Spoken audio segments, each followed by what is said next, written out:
नमस्ते। हमारे आज के इस नए विश्लेषण में बहुत बहुत स्वागत है। आज बात होगी एक ऐसी मशीन की जो हमारे घरों के किसी कोने में हमेशा चुपचाप अपना काम करती रहती है, लेकिन शायद ही कभी उस पर हमारा ध्यान जाता है। जी हाँ, बात हो रही है रेफ्रिजरेटर यानी फ्रिज की। हमने कुछ बेहतरीन सोर्सेज और डेटा को गहराई से खंगाला है ताकि एक साधारण से दिखने वाले इस डिब्बे के पीछे छिपी एक बहुत ही हैरान करने वाली और अप्रत्याशित ग्लोबल कहानी को सामने लाया जा सके। लेकिन चलिए, इस कहानी की शुरुआत एक बहुत ही आम सी परेशानी से करते हैं। जरा सोचिए, क्या होता है जब घर का सबसे भरोसेमंद डिब्बा अचानक काम करना बंद कर दे। हम सब ने कभी ना कभी पिघली हुई आइसक्रीम, खट्टा हो चुका दूध और खराब होती सब्जियों वाली वो निराशा झेली है ना? बस उसी पल अचानक से एहसास होता है कि ये मशीन रोजमर्रा की जिंदगी के लिए कितनी ज्यादा जरूरी है। तो ठीक है, चलिए इसमें गहराई से गोता लगाते हैं और समझते हैं कि आखिर ये मशीन काम कैसे करती है और इसकी असल कहानी क्या है। अब एक बहुत ही दिलचस्प आंकड़ा देखिए, 10 से 18 साल। सोर्सेज बताते हैं कि अगर एक रेफ्रिजरेटर का ठीक से रखरखाव किया जाए तो वो 10 से 18 सालों तक बिना किसी रुकावट के लगातार ठंडक दे सकता है। ये सच में एक बहुत लंबा समय है, लेकिन इतने सालों तक ये बिना थके काम कैसे करता है? इसके पीछे कमाल का विज्ञान छिपा है। तो सबसे पहले आइए इस ठंडक के विज्ञान को समझते हैं। मजेदार बात यह है कि असल में यहां जो हो रहा है वो ठंडक पैदा करना नहीं है, बल्कि गर्मी को बाहर निकालना है। जी हां, सोर्सेस बताते हैं कि फ्रिज के बारे में सबसे बड़ी गलतफहमी यही है कि वो ठंडक पैदा करता है, जबकि असल में ये एक हीट स्पंज यानी गर्मी सोखने वाले स्पंज की तरह काम करता है। इसमें दो मुख्य हिस्से होते हैं, इवेपोरेटर और कंडेंसर। इवेपोरेटर फ्रिज के अंदर मौजूद होता है और इसका काम है अंदर रखे खाने पीने के सामान से गर्मी को सोखना। इस प्रक्रिया में इसके अंदर मौजूद लिक्विड गैस में बदल जाता है। दूसरी तरफ कंडेंसर, जो फ्रिज के बाहर या पीछे लगा होता है, उस सोखी गई गर्मी को बाहर कमरे में छोड़ देता है। यहां गैस वापस लिक्विड बन जाती है ना एकदम बेहतरीन संतुलन। ये पूरी प्रक्रिया एक लगातार चलने वाले चक्र यानी साइकिल की तरह है, जिसके 4 सटीक कदम होते हैं। पहला, इवेपोरेटर गर्मी सोखता है। दूसरा, कंप्रेसर उस गैस का दबाव और तापमान बढ़ाता है। यही वो हिस्सा है जिसकी भिनभिनाने की आवाज अक्सर फ्रिज के पीछे से आती है।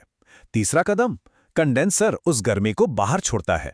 और चौथा, एक्सपेंशन वाल्व दबाव को अचानक कम करता है, जिससे लिक्विड एकदम ठंडा हो जाता है और वापस इवेपोरेटर में जाने के लिए तैयार हो जाता है। ये साइकिल ऐसे ही बिना रुके चलती रहती है। अब जब हम इसके पुर्जों को समझ चुके हैं तो रोजमर्रा की उन व्यावहारिक समस्याओं की बात करते हैं जो अक्सर सामने आती हैं, क्योंकि जहां मशीनें हैं वहां कभी-कभी दिक्कतें भी आ ही जाती हैं। लेकिन अच्छी बात यह है कि हर बार मैकेनिक को बुलाने की जरूरत नहीं होती। कुछ आसान सी ट्रबल शूटिंग टिप्स से कई बड़ी समस्याएं घर पर ही हल हो सकती हैं। कई बार फ्रिज सिर्फ इसलिए काम नहीं करता क्योंकि उसके कंडेंसर कॉइल्स पर बहुत ज्यादा धूल जम जाती है। उन्हें बस वैक्यूम क्लीनर से साफ किया जा सकता है। दरवाजे की रबर सील को भी चेक करना जरूरी है। अगर वो कहीं से कट फट गई है तो सारी ठंडी हवा बाहर लीक हो रही होगी। इसके अलावा फ्रिज का बैलेंस सही होना भी जरूरी है। और हाँ, एक बेहद महत्वपूर्ण बात, अगर फ्रिज को ट्रांसपोर्ट करके एक जगह से दूसरी जगह ले गए हैं तो उसे तुरंत चालू बिल्कुल ना करें। कंप्रेसर के लुब्रिकेंट को वापस अपनी जगह पर सेट होने के लिए कम से कम 4 घंटे का समय देना ही चाहिए। कुछ और लक्षणों से भी समस्या को आसानी से पहचाना जा सकता है। अगर फ्रिज से पानी लीक हो रहा है तो मुमकिन है कि समस्या वाटर सप्लाई लाइन या डीफ्रॉस्ट ड्रेन में हो। अगर फ्रिज में रखा सारा का सारा खाना बर्फ बनने लगा है तो शायद थर्मोस्टैट या कंट्रोल बोर्ड में कोई खराबी है। और अगर फ्रिज बहुत ज्यादा तेज आवाज कर रहा है तो इसका सीधा सा मतलब हो सकता है कि पंखे घिस चुके हैं। ये छोटी छोटी बातें डायग्नोस करने में बहुत काम आती हैं, लेकिन एक चेतावनी भी है। अगर मामला इलेक्ट्रिकल पार्ट्स या वायरिंग का है तो एक प्रोफेशनल को बुलाना ही हमेशा सबसे सुरक्षित विकल्प होता है। चलिए, अब मशीन के पुर्जों से आगे बढ़ते हैं और थोड़ा मॉलिक्यूलर लेवल पर जूम इन करते हैं। आखिर इन पुर्जों के अंदर बहने वाला वो जादुई पदार्थ है क्या जो ये पूरी कूलिंग मुमकिन बनाता है? इस जादुई पदार्थ को रेफ्रिजरेंट कहते हैं। ये वो वर्किंग फ्लूइड्स होते हैं जो एक ठंडे वातावरण से गर्मी को सोखकर उसे एक गर्म वातावरण में ले जाते हैं। सच मानिए, ये कोई आम लिक्विड नहीं है। यही वो असली केमिकल है जो इवेपोरेटर में गर्मी सोखने और कंडेंसर में उसे छोड़ने का सारा काम करता है। इसके बिना दुनिया का सबसे एडवांस फ्रिज भी बस एक साधारण सा लोहे का डब्बा बनकर रह जाएगा। लेकिन इस केमिकल की कहानी सिर्फ फ्रिज के अंदर तक सीमित नहीं है, अगर हम थोड़ा जूम आउट करें तो पता चलता है कि इस फ्लूइड ने न सिर्फ हमारी दुनिया को ठंडा किया, बल्कि अनजाने में एक बहुत बड़ा ग्लोबल पर्यावरण संकट भी खड़ा कर दिया। इसका इतिहास किसी थ्रिलर फिल्म से कम नहीं है। यह पूरा ऐतिहासिक ड्रामा 1930 के दशक में शुरू हुआ, जब CFCs नाम के केमिकल्स का आविष्कार हुआ। उस समय तो इसे एक चमत्कार माना गया, लेकिन दशकों बाद वैज्ञानिकों को एहसास हुआ कि ये केमिकल्स हमारी ओजोन परत को खा रहे हैं। फिर 1987 में पूरी दुनिया एक साथ आई और ऐतिहासिक मॉन्ट्रियल प्रोटोकॉल पर हस्ताक्षर किए गए। 2010 के दशक तक आते आते CFCs की जगह HFCs का इस्तेमाल शुरू हुआ। ये ओजोन के लिए तो बिल्कुल सुरक्षित थे, लेकिन इन्होंने एक नई मुसीबत खड़ी कर दी, ग्लोबल वार्मिंग। और आखिरकार 2016 में किगाली अमेंडमेंट के जरिए दुनिया ने इन HFCs को भी कम करने का बड़ा फैसला किया। पुराने जमाने के फ्रिज पूरी तरह से R12 जैसे खतरनाक CFCs पर ही निर्भर थे, लेकिन मॉन्ट्रियल प्रोटोकॉल ने पूरी दुनिया में ओजोन परत को नष्ट करने वाले इन केमिकल्स के उत्पादन पर पूरी तरह रोक लगा दी। यह इतिहास के सबसे सफल पर्यावरण समझौतों में से एक माना जाता है। इसने हमारी ओजोन परत को तो बचा लिया, लेकिन जैसा कि हमने देखा, कहानी अभी खत्म नहीं हुई थी। यहीं पर एक बहुत ही नाटकीय विडंबना सामने आती है।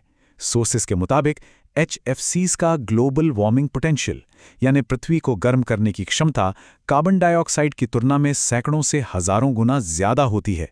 इसका सीधा सा मतलब है कि ओजोन को बचाने के लिए जो बेहतरीन समाधान निकाला गया, वो अनजाने में धरती को बहुत तेजी से गर्म करने लगा। एक समाधान ही सबसे बड़ी समस्या बन गया। और ये बात ग्लोबल वार्मिंग पोटेंशियल या GWP की तुलना करने पर एकदम साफ हो जाती है। R12 जो ओजोन को नष्ट करता था, उसका GWP 12,500 था, जो कि बहुत ही खतरनाक स्तर है। उसका रिप्लेसमेंट R134a ओजोन के लिए तो सुरक्षित था, लेकिन उसका GWP भी 1530 था। ये भी काफी ज्यादा है। लेकिन जब हम R600a आइसोब्यूटेन जैसे आधुनिक विकल्पों को देखते हैं तो पता चलता है कि ये पूरी तरह प्राकृतिक है और इसका GWP 1 से भी कम है। ग्लोबल वार्मिंग का एक बहुत बड़ा कारण ये भी होता है कि ये केमिकल्स हवा में कितनी देर तक टिके रहते हैं। वायुमंडलीय जीवन काल की बात करें तो जहां पुराने R134a को वायुमंडल से खत्म होने में 13.5 साल लग जाते थे, वहीं आधुनिक विज्ञान और सख्त नियमों के कमाल से अब R1234YF जैसे नए केमिकल्स लाए गए हैं, जिनका जीवन काल सिर्फ 0.03 वर्ष यानी कुछ ही दिन है। हवा में कम समय बिताने का सीधा मतलब है कम ग्लोबल वार्मिंग। तो फिर इस पूरी समस्या का समाधान क्या निकला? दिलचस्प बात यह है कि उद्योग अब वापस अपनी जड़ों की ओर लौट रहा है। जी हां, बेसिक्स और प्राकृतिक चीजों की ओर। आधुनिक फ्रिज में अब आइसोब्यूटेन R600a का इस्तेमाल हो रहा है, जो बहुत कुशल और पूरी तरह प्राकृतिक है। कमर्शियल जगहों पर प्रोपेन R290 और बहुत बड़े सिस्टम्स में सीधे कार्बन डाइऑक्साइड R744 का इस्तेमाल किया जा रहा है। ये हैरानी की बात है कि आज अमेरिका में बिकने वाले 60% से अधिक नए घरेलू रेफ्रिजरेटर इसी आइसोब्यूटेन पर काम करते हैं। प्रकृति को बचाने के लिए प्रकृति के ही बनाए तत्वों का इस्तेमाल हो रहा है। अब हम एक ऐसे मुकाम पर हैं जहां से भविष्य की ओर देखना जरूरी है। जैसे जैसे विकासशील देश प्रगति कर रहे हैं, रेफ्रिजरेटर और एयर कंडीशनिंग की मांग रॉकेट की तरह बढ़ रही है। ऐसे में एक बहुत ही गहरा सवाल सामने आता है, अपनी दुनिया को गर्म किए बिना हम अपने भोजन को कैसे ठंडा रखेंगे? ये सिर्फ वैज्ञानिकों या सरकारों की चुनौती नहीं है, ये इंसानी सुख सुविधाओं और एक स्वस्थ ग्रह के बीच के नाजुक संतुलन की कहानी है। ये एक ऐसा सवाल है जो हम सबको सोचने पर मजबूर करता है। उम्मीद है ये विश्लेषण काफी रोचक और जानकारीपूर्ण लगा होगा। अगली बार जब फ्रिज का दरवाजा खुले तो उसके पीछे छिपे इस शानदार विज्ञान और वैश्विक इतिहास को याद करना तो बनता है।